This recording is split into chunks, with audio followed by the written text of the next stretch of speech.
حضرت عمر رضی اللہ تعالیٰ عنہ کا دربار ہے، ایک شخص کو پکڑ کر لوگ لے آتے ہیں کہ شخص نے ہمارے باپ کو قتل کر دیا۔ حضرت عمر رضی اللہ تعالیٰ عنہ نے پوچھا کیا ماجرا ہے بھائی؟ اس نے کہا جی واقعی میں ان کے باپ کا قاتل ہوں، لیکن میں نے قصداً قتل نہیں کیا۔ ہوا یہ کہ میں ایک مسافر جا رہا تھا، راستے کے اندر سبز چراگاہ تھی، میرا اونٹ بھوکا تھا، اس چراگاہ میں داخل ہو گیا۔ اس کے بوڑھے باپ نے پتھر اٹھایا اور میرے اونٹ کو مارا، اس کی آنکھ نکل گئی۔ مجھے بڑا غصہ آیا، میں نے وہی پتھر اٹھا کر اس کے باپ کو دے مارا، لیکن وہ ایسے ٹھکانے پہ لگا کہ اس کا باپ فوراً فوت ہو گیا۔ میرا قصد اور ارادہ نہیں تھا، لیکن بہرحال میں اس بات کا اقراری ہوں کہ میں نے اس کے باپ کو قتل کر دیا۔ آپ جو حکم سنائیں میں اس کو قبول کروں، لیکن میں ایک مہلت مانگتا ہوں کہ میرے دوست میرے بھائی کی کوئی رقم میرے ذمے ہے، میرے پاس اس نے امانت رکھی ہوئی ہے اور وہ مجھے پتا ہے کہ میں نے کہاں چھپا کے رکھی۔ اگر آپ فیصلہ کر دیتے اور میری گردن کاٹ دی جاتی ہے تو وہ امانت جو میں نے رکھی ہوئی ہے سنبھال کر کے میرے علاوہ کوئی جانتا بھی نہیں ہے تو وہ اس تک کون پہنچائے گا؟ اگر آپ مجھے 3 دن کی مہلت دے دیں تو میں جا کر کے اس کی امانت اس کو واپس کر کے پھر واپس آؤں گا، پھر یہ پھندا پھانسی کا میں اپنے گلے میں ڈلوانے کے لیے تیار ہوں۔ حضرت عمر رضی اللہ تعالیٰ عنہ نے فرمایا کہ کوئی شخص تیری ضمانت دے دے تو ہم تجھے چھٹی دینے کے لیے تیار ہیں۔ اس نے دائیں بائیں دیکھا، پورے مدینے میں اس کا کوئی شناسہ ہی نہیں تھا، واقف ہی نہیں تھا، ایک اجنبی شخص تھا۔ حضرت ابو ذر غفاری کھڑے ہو گئے، کہا حضرت عمر میں اس کی ضمانت دیتا ہوں۔ ضمانت دے دی گئی، وہ چلا گیا۔ تیسرے دن وعدے کا جو وقت تھا، لوگ جمع ہو کے دربار لگ گئے، ابھی تک آنے والا نہیں آیا۔ لوگوں نے کہا ابو ذر تو نے غلطی کی ہے، ایک اجنبی کی ضمانت دی اور ابھی تک وہ نہیں آیا۔ اور میاں صاحب فرماتے ہیں ایک بار جو بھانگی اڑ جاندے ہو پھر کدی نہ پھنستے ہیں۔ ظاہر ہے وہ چلا گیا، واپس تو نہیں پلٹ کے آئے گا، اسے پتا ہے کہ آگے سیدھی سیدھی میری موت ہے، تو تم نے یہ کیا غلطی کی؟ خیر آپ نے فرمایا کہ اگر وہ نہ آیا تو یہ پھانسی کا پھندا میرے گلے میں ڈال دینا، لیکن بہرحال میں نے اس کی ضمانت دی۔ کچھ عرصہ بیتا کہ دور سے گرد و غبار اڑتا ہوا دکھائی دیا، جب صورت واضح ہوئی تو وہی شخص تھا۔ حضرت عمر فاروق رضی اللہ تعالیٰ عنہ کے دربار میں کھڑا ہو کہنے لگا حضرت کسی وجہ سے تاخیر سے پہنچا ہوں، معذرت چاہتا ہوں، اب جو حکم ہے پورا کیجیے۔ حضرت عمر رضی اللہ تعالیٰ عنہ اس کے پھانسی کے احکامات جاری کر چکے تھے۔ آپ نے فرمایا کہ ابو ذر یہ بتا کہ تو نے اس کی ضمانت کیسے دی جب تو اسے جانتا نہیں تھا؟ تو سن حضرت ابو ذر غفاری نے کیا کہا ایک اجنبی میرے محمد کے مدینے میں پناہ مانگ رہا تھا اور اس نے چاروں سمت دیکھا اور کوئی شخص نہیں تھا جو اس کو امان دیتا اور اس کی ضمانت دیتا، تو میں نے اس لیے ضمانت دے دی کہ نہ بھی آیا تو اپنی جان چلی جائے گی، کل کو یہ تو نہیں کہے گا کہ محمد کے مدینے میں کسی نے ضمانت مانگی تھی، پورے شہر میں کوئی ضمانت دینے والا نہیں تھا۔ اس کو کہا کہ انہوں نے تو ضمانت دے دی، میاں اب تو بتا کہ تو چلا گیا تھا، تجھے جانتا کوئی نہیں تھا، نہ پلٹ کے آتا تو تجھے کوئی پوچھنے والا نہیں تھا، تو تو نے یہ دوبارہ موت کے منہ میں کیوں اپنا سر رکھا ہے؟ تو اس نے کہا کہ میں نے کہا کہ ایک اجنبی کی ضمانت ایسے شخص نے دی ہے جو مجھے جانتا بھی نہیں ہے، اور اگر میں نہ گیا تو لوگ قیامت تک اجنبیوں پر بھروسہ نہیں کریں گے کہ اجنبی یوں سلوک کیا کرتے ہیں۔ تو حضرت عمر رضی اللہ تعالیٰ کو اس کے پھانسی کے احکام جاری کیے، تو جن کے باپ کو قتل کیا تھا وہ بیٹے کھڑے ہو گئے، کہنے لگے تاریخ کی کالک ہم اپنے منہ پہ ملیں گے، ہم بھی اپنے باپ کے قاتل کو معاف کر دیتے۔ یہ ہماری تاریخ ہے، یہ ہماری کہانی ہے، لیکن آج ہم کس جگہ پہ کھڑے ہیں اور کیا ہماری صورتحال ہے؟ نہ ہمارا کردار رہا اور نہ ہمارا کوئی تشخص رہا۔ آج ہم نے اپنا تشخص بھی مٹا کے رکھ دیا، اپنے طرز زندگی بھی بدل دی، نہ ہماری باطن کی وہ روشنی رہی، نہ ظاہری وہ صورتیں رہی کہ ہم پہچانے جائیں گے حضور کے غلام، بلکہ آج بھانت بھانت کی بولیاں بول رہے ہیں۔ اقبال نے کیا کہا تھا؟ اپنی ملت پر قیاس قوام مغرب سے نہ کر، خاص ہے ترکیب میں تجھے قوم رسول حاضر۔ حضرت عمر نکلے یروشلم میں، ایک اونٹ ہے، ایک غلام ہے، کبھی وہ سوار ہوتا ہے، کبھی آپ باری مقرر کی ہے۔ جب قریب پہنچے یروشلم کے تو عمر کی باری نکیل پکڑنے کی اور غلام کی باری اوپر سوار ہونے کی۔ غلام نے کہا آقا میں مرضی سے اپنی باری چھوڑتا ہوں، آپ آ جائیں، دشمنوں کے مفتوحہ علاقے میں آ رہے ہیں، تازہ تازہ علاقہ فتح ہوا ہے، اسلام کی شان و شوکت ظاہر ہو۔ عمر نے کہا اسلام کی شان و شوکت ایسے ظاہر نہیں ہوتی ہے، اپنی باری پہ تم بیٹھو گے، اپنی باری پہ میں بیٹھوں گا۔ لوگ منتظر کھڑے ہیں، دور سے جب دیکھا کہا اس کی ہیبت سے کانپتے تھے ہم، یہ تو کوئی حبشی لگتا ہے، رنگ کالا ہے، ہونٹ موٹے ہیں، اس سے تو زیادہ حسین اس کا غلام ہے جو آگے آگے چل رہا ہے۔ حضرت ابو عبیدہ نے کہا دھوکہ کھا رہے ہو، ہمارا آقا وہ نہیں ہے جو اونٹنی کے اوپر سوار ہے، ہمارا آقا وہ ہے جو لگام تھامے آگے آگے چل رہا ہے۔ حضرت عمر رضی اللہ تعالیٰ عنہ کو آگے بڑھ کے جابیہ کے مقام پہ حضرت ابو عبیدہ بن جراح نے استقبال کیا، تو حضرت عمر آگے بڑھے اور انہوں نے آگے بڑھ کر کے حضرت ابو عبیدہ کے دونوں کندھوں پہ ہاتھ رکھا، اور سنو حضرت عمر نے کیا کہا لا الہ الا اللہ انا کنا اذل قوم فاعزنا اللہ بالاسلام۔ کہا کہ لا الہ الا اللہ، اے ابو عبیدہ بن جراح، ہم ایک ذلیل قوم تھے اور اللہ نے ہمیں اسلام کی وجہ سے عزت عطا کی، اور میں تمہیں ایک تاریخ ساز بات کہنے لگا ہوں، اور وہ یہ ہے کہ جب تک ہم اس عزت والے اسلام کے دامن کو تھامے رہیں گے ہماری عزت قائم رہے گی، اور جب اسلام کے علاوہ کسی اور جگہ سے عزت ڈھونڈیں گے تو رسوا کر کے رکھ دیے جائیں گے۔ یہ ہے وہ خلاصہ جو حضرت عمر نے امتوں کے عروج و زوال کا بیان کیا ہے۔ اس امت کو جو خیرات ملی ہے تخت و تاج کی، وہ پینٹاگون سے نہیں ملی، وہ واشنگٹن سے نہیں ملی، وہ وائٹ ہاؤس سے نہیں ملی، وہ محمد عربی کے جوڑوں کا صدقہ ملی ہے۔ اس لیے جب ہم نے اسلام سے انحراف کیا، پاکستان حاصل کیا گیا تھا، پاکستان کا مطلب کیا؟ لا الہ الا اللہ۔ ہم نے اس نعرے کو ہی چھوڑ دیا ہوا ہے، ہم نے انحراف کر دیا ہے۔ آج ہماری نظریں مغرب کی طرف لگی ہے کہ تخت و تاج اس سے نصیب ہوتے ہیں، اور دنیا کے اوپر ہم رسوا ہو کے رہ گئے۔ ہماری پستی، ہماری زبوحالی، ہماری ذلت کا سبب یہ ہے کہ جس جگہ سے ہمیں عزت ملی تھی ہم نے وہ مرکز ہی چھوڑ دیا ہے۔ اس مرکز حیات کو، اس مرکز زندگی کو، اس مرکز عزت کو ہم نے چھوڑ دیا ہے، اور دنیا کے اوپر ہم رسوا ہو رہے ہیں۔ انہی حضرت عمر کی کہانی ہے۔ وادی تہامہ سے گزر رہے تھے کہ بچوں کی طرح بلک بلک کے رونے لگے۔ کہا عمر جوان آدمی ہو اور بچوں کی طرح بلک کے رو رہے ہو؟ کہا تم نہیں جانتے، مجھے بچپن کی کہانی یاد آ گئی۔ کہا کیا کہانی ہے؟ کہا یہی عرض تہامہ تھی، میرے باپ خطاب نے مجھے 5 اونٹ دیے تھے، کہا انہیں لائن میں کھڑا کرو سیدھا، میں آگے والا سیدھا کرتا تھا، پیچھے والا ٹیڑھا ہو جاتا، پیچھے والا سیدھا کرتا، آگے والا ٹیڑھا ہو جاتا۔ میرے باپ خطاب نے مجھے بڑا مارا۔ کہا ایک عرب کے بیٹے ہو کے تم سے 5 اونٹ لائن میں کھڑے نہیں ہوتے؟ کہا ایک زمانہ عمر میں وہ تھا کہ اس سے 5 اونٹ لائن میں کھڑے نہیں ہوتے تھے، اور آج شرق سے لے کر غرب تک 23 لاکھ مربع میل کی حکمرانی اور انسان بھی لائن میں کھڑے ہیں۔ یہ محمد عربی کے جوڑوں کا صدقہ نہیں ہے تو اور کیا ہے؟ عمر سے تو 5 اونٹ لائن میں کھڑے نہیں ہوتے تھے۔ تو یہ عزتیں، یہ تخت و تاج، یہ حکومتیں ہمیں حضور کی دہلیز سے ملی۔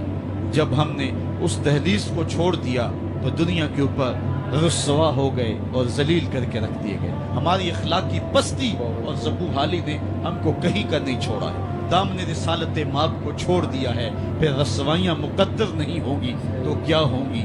آئیے ابھی بھی موقع ہے، توبہ کا دروازہ بند نہیں ہوا، رب سے بھی معافی مانگ لیں۔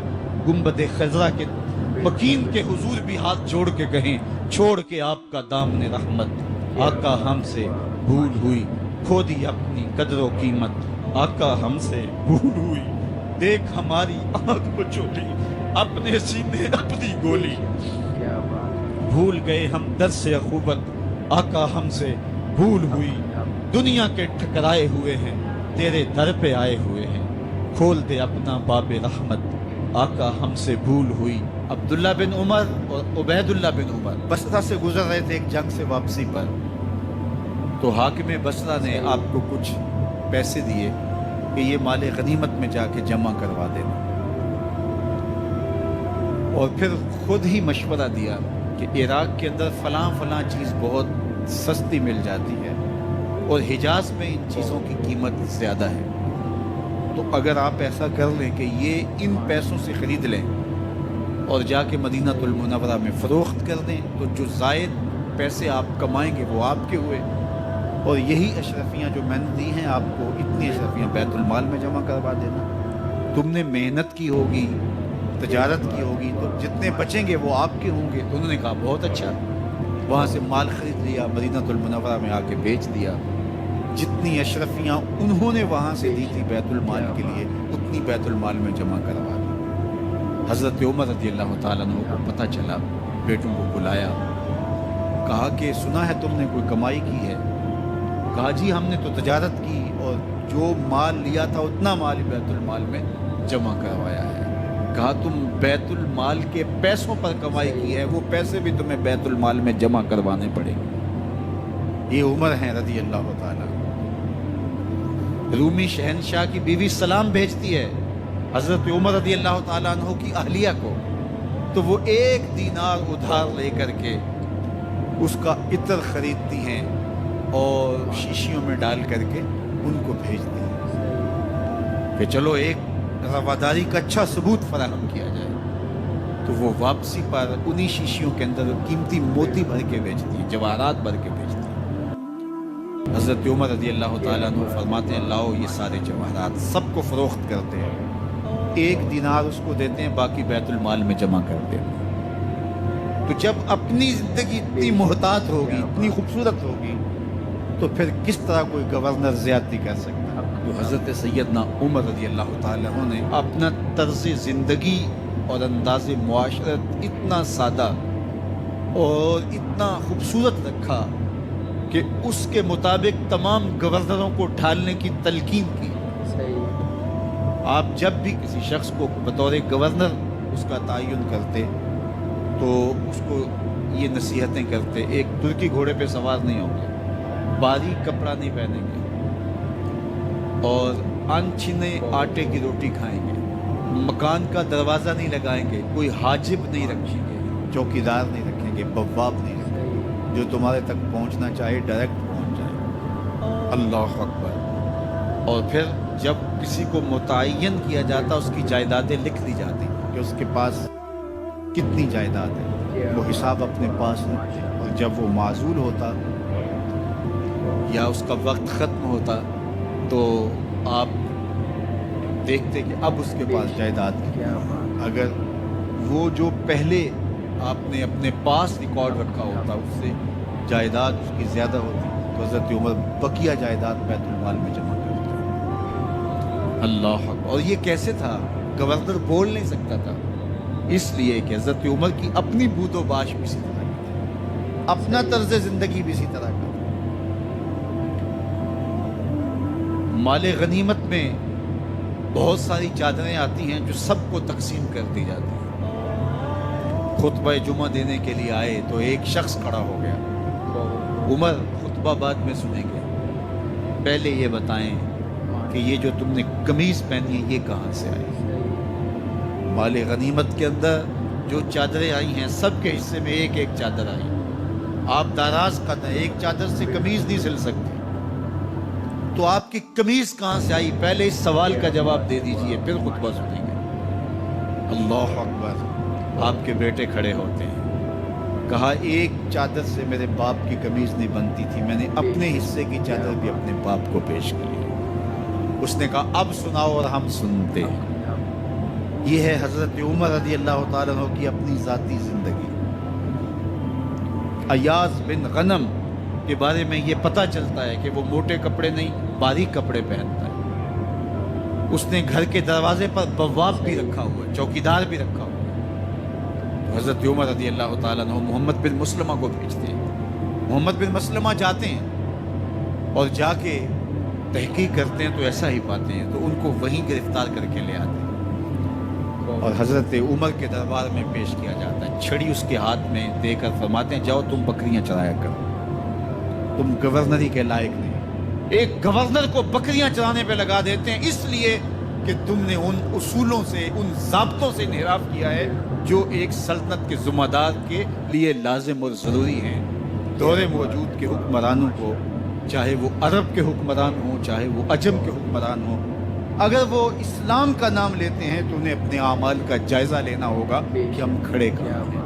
حضرت عمر بن عبدالعزیز جو کہ اموی خاندان کے چشم و چراغ تھے، لیکن ان کا مزاج سب سے ہٹ کے تھا، انوکھا اور نرالا تھا۔ سلیمان نے ساری زندگی تخت و تاج کی بسر کرنے کے بعد سوچا کہ میں ان کو اپنا نائب بنا۔ تو خیر جب ان کا انتقال ہوا تو لوگ دمشق کی جامع مسجد میں جمع ہوئے اور وصیت نامہ پڑھا گیا۔ تو حضرت عمر بن عبدالعزیز کھڑے ہوئے، فرمایا لوگوں نہ تو میری منشا تھی کہ مجھے خلیفہ بنایا جائے اور نہ مجھے اس بات کا علم تھا، یہ میری منشا اور آپ لوگوں کی مشاورت کے بغیر کیا گیا، میں اس سے دستبردار ہوتا ہوں، آپ جس کو چاہیں اپنا خلیفہ مقرر کریں۔ تو لوگوں نے کہا آپ ہی ہمارے امیر ہیں، آپ ہی ہمارے خلیفہ ہیں۔ تو آپ نے فرمایا کہ جب تک اللہ کی اطاعت کرتا رہو تب تک تمہارا خلیفہ۔